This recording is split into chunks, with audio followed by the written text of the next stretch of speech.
All right, folks, let's talk about what we can do to warm up our bodies in winter so that we can prevent injuries. We're going to talk about what we can do for our upper body, what we can do for our lower body, and most importantly for me, what you can do for your back to make sure we keep it nice and strong, lots of blood flow so that we prevent injuries like disc injuries, etc.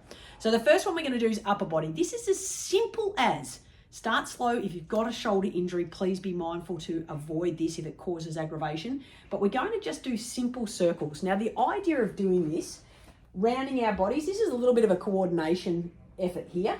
Going backwards, forwards, and if you get really tricky, you can go one going one way and one going the other, but that's a bit of a brain coordination factor. Oh yeah, that's causing some challenges here. It does funny things to my face. But what we're doing here is we're increasing the blood flow throughout the upper body. Now remember, the body doesn't have a pump for the lymphatic system, so we need to move our body.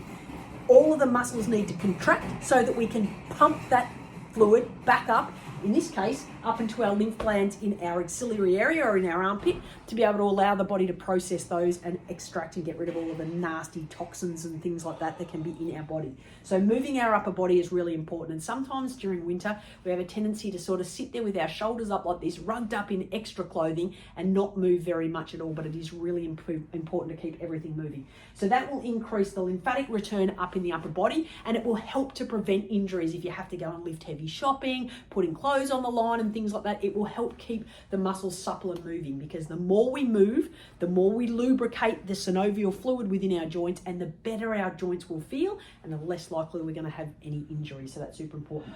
Now the next one we're going to do is down for the lower part of the body. I'm just going to drop the camera a little bit so that we can see what Em is doing with her lower body. Now this is called opening and closing the gates. Trying to fall over your furniture. Sounds a bit challenging, but what we're going to do is we're going to, you know how to open and close the gates, right? Because I don't have to tell you how to do this. Opening and closing the gate. Where's the gate? She says. So we're just lifting the leg up and out so that we're increasing the contraction of the muscles in the thigh area and the internal adductor and abductor areas of our... You need to hold on to something. This is the key, right? If you are somebody that doesn't do a lot of moving, this may be quite challenging for you from a flexibility perspective, but it's super important to keep your body moving, or else it will start to stiffen up, not just in winter, but in general. And Em keeps saying to me, if we're not supple and mobile at our age now, what are we going to be like when we're 80 years old? Use it or lose it, people. Super important. So that's opening the gates. Now we're going to close the gates, because it's important. If you've gone through a door that is closed, please remember to close it once you've walked through it. We're trying to teach our kids. Your dog will get out. Or you can. So this is just activating the opposite. So we're now activating the adductors on the internal aspect of the thigh or groin muscles, if you like, before we were working the abductors on the outside. So this increases blood flow. Yet again, we're contracting and activating the muscles of the leg. So we're pushing up the lymphatic fluid into the groin so that it can be processed and eradicated and eliminated from our body. Went the wrong way. So this is how you increase the movement in your body. Now we're going to drop the camera even more. We're going to get down to the most important part, in my opinion, making sure that your spine is functioning as best that it can to prevent injuries. Don't know how much lower we can go here, baby, but tilt the camera. Well, that is never going to work, because, you know, bad things happen when I do this. So we are on all fours, please.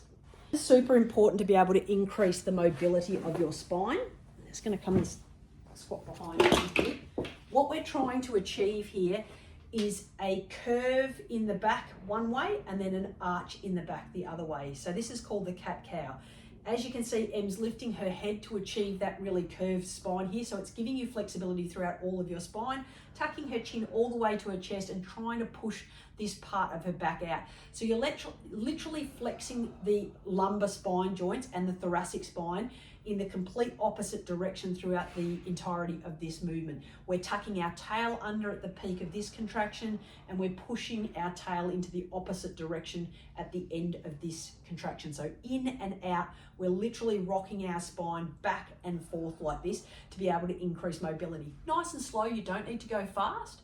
Breathing as you go, because that is really important. It's like a yoga pose, moving through this phase, breathing in and breathing out. Breathing in as we go up, pushing our spine up to the ceiling, breathing out as we release and allow our body to move through as fluidly as we can through those, so that we keep the muscles that were potentially a bit stiff and not functioning properly, especially if you spend a lot of time sitting at a desk all day, every day.